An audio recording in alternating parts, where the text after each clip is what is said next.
قرض کی تعریف کیا ہے جی؟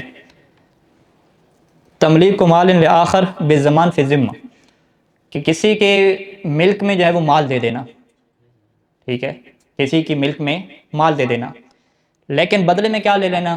بدلے میں جو ہے وہ اس کے ذمہ پہ کوئی مال رکھ دینا، ٹھیک ہے۔ ذمہ پہ کیا ہے؟ یہ آپ کے ذمے پہ ہے کہ آپ کو میں 1 لاکھ قرضہ دے رہا ہوں، یہ 1 لاکھ آپ کا ہو گیا، میرا نہیں رہا۔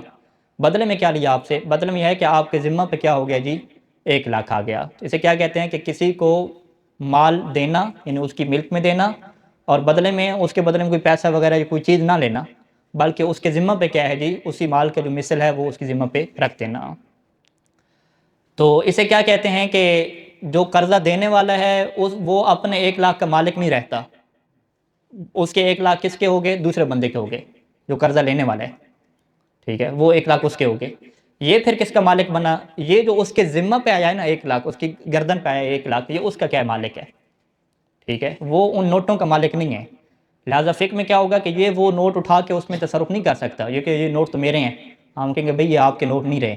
بالکل ایسے ہی کہ جیسے کوئی اپنا موبائل بیچ دے، بیچنے کے بعد پیسہ لے لیا تو اب وہ اپنا موبائل اٹھا کے استعمال کرے، کیوں جی یہ موبائل تو میرا ہے، تو آپ کیا کہیں گے کہ یہ آپ کا تھا، ابھی یہ آپ کا نہیں رہا۔ تو نوٹوں میں بھی ایسے کہیں گے کہ 1 لاکھ اب اس نے قرضے کے طور پہ دیے تو وہ اس میں تصرف نہیں کر سکتا، ہم کہیں گے کہ یہ 1 لاکھ آپ کا تھا لیکن ابھی نہیں ہے، تو وہ کہے گا کہ ابھی پھر میرے لیے کیا ہے؟ موبائل میں ہم کیا کہتے تھے کہ آپ نے اس کے بدلے میں 2 لاکھ لے لیے تھے، وہ 2 لاکھ آپ کے ہیں۔ ادھر ہم کیا کہیں گے کہ اس کے بدلے میں 1 لاکھ آپ کے لیے ہے، لیکن 1 لاکھ کون سا؟ جو اس کی گردن پہ ہے، یہ اس کی تعریف ہوگا۔ اب اس کی 2 قسمیں ہوتی ہیں قرض کی، ایک کو قرض حالی کہتے ہیں اور دوسری قرض مؤجل۔ مؤجل اجل سے ہے، مدت والا۔ قرض حالی میں کیا ہے؟ کوئی مدت نہیں رکھی، آپ نے پیسہ قرضے کے طور پہ دے دیا، اسے کہا کہ جب آپ چاہیں واپس کریں، جب میں مطالبہ کروں گا تو آپ کیا واپس کر دیجیے گا۔ واپسی کی جس میں مدت معین نہیں کی جاتی اسے کیا کہتے ہیں؟ قرض حالی کہتے ہیں۔ وہ کسی ٹائم پہ وہ بندہ ڈیمانڈ کر سکتا ہے، مانگ سکتا ہے، فکس نہیں ہوتا ہے اس میں، ٹھیک ہے جی، مدت فکس نہیں ہوتی۔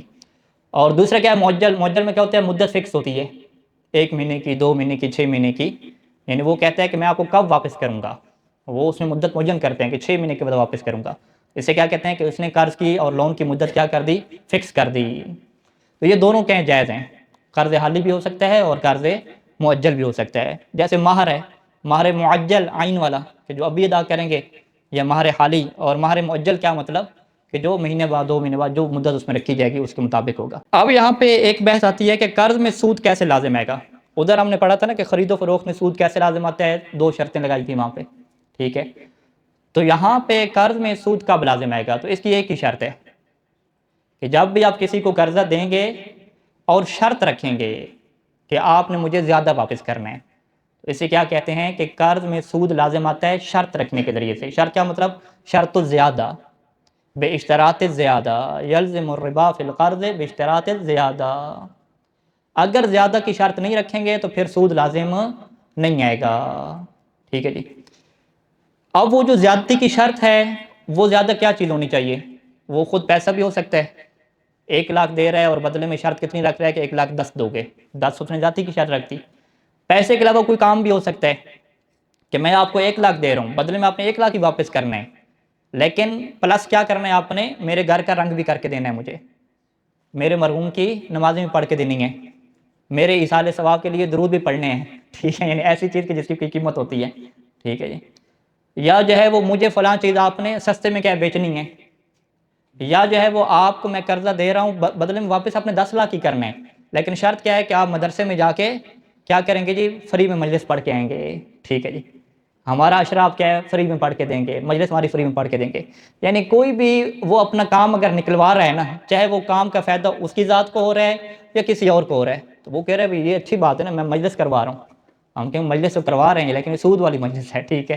سود والی مجلس کیا مطلب؟ کہ آپ نے اس کو قرضہ دیا 10 لاکھ، اس نے واپس آپ کو 10 لاکھ ہی کرنا ہے، اور آپ پلس اس سے کیا لے رہے ہیں؟ اسے یہ مجلس پڑھوا رہے ہیں، یہ مجلس کیا ہو جاتی ہے؟ سود والی ہوتی ہے۔ اب یہاں پہ قانون کیا ہے کہ اگر کوئی اس طرح کا قرض کا معاملہ کرے گا تو وہ جو قرضہ دے رہا ہے 10 لاکھ دوسرے کو دے دیا، تو کیا دوسرا 10 لاکھ کا مالک بنے گا یا نہیں بنے گا؟ اگر ہم کہیں کہ قرضے والا معاملہ ہی باطل ہے تو دوسرا اس 10 لاکھ کا مالک ہی نہیں بنے گا، اب دوسرے کے لیے وہ 10 لاکھ استعمال کرنا، یوز کرنا، وہ کیا ہو جائے گا؟ حرام ہو جائے گا۔ لیکن سید سستانی اور ہمارے مراجع اور جیسے کہ روایات اہل بیت علیہم السلام میں ہے کہ معاملہ باطل نہیں ہوتا، قرض کا معاملہ کیا رہتا ہے؟ ٹھیک رہتا ہے. جس نے سود پہ قرضہ لیا ہے وہ قرضہ کا استعمال کرنا اس کے لیے حلال ہو جاتا ہے، اور وہ قرضہ اس کے لیے حلال ہی رہتا ہے، وہ اس کا مالک ہوتا ہے. فقط باطل کیا چیز رہتی ہے؟ یہ جو اس نے شرط لگائی ہے نا، یہ باطل رہتی ہے. یعنی یہ کام جو اس نے کیا ہے شرط باطل ہے، اور قرضہ اس کا کیا ہے؟ ٹھیک ہے. شرط باطل کا کیا مطلب ہے کہ یہ جو وہ پیسہ دے گا اس لیے پیسہ دینا بھی جائز نہیں ہے. اضافی کوئی کام کر رہا ہے اس کے لیے یہ کام کرنا بھی جائز نہیں ہے، اور اگلے کے لیے اس کے کام سے استفادہ کرنا، جیسے زیادہ پیسہ لینا بھی کیا جائز نہیں ہے. یعنی سود دینا بھی جائز نہیں ہے اور سود لینا بھی جائز نہیں ہے. واضح انشاءاللہ. تو لہٰذا اگر آپ نے کہا کہ بھئی اس بندے نے جی ہماری دعوت کی کس کے اوپر جی؟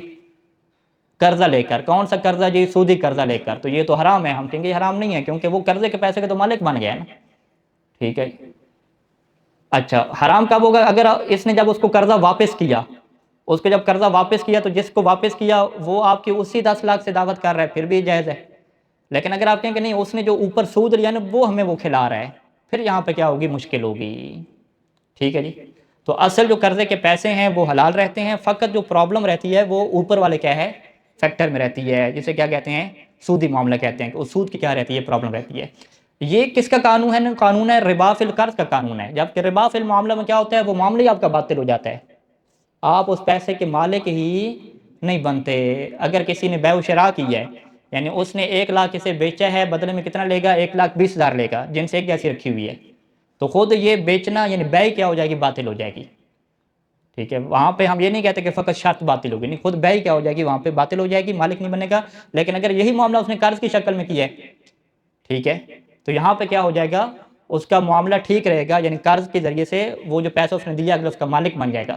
فقط جو اس نے اضافی شرط لگائی ہے یہ کیا ہوگی؟ باطل ہوگی.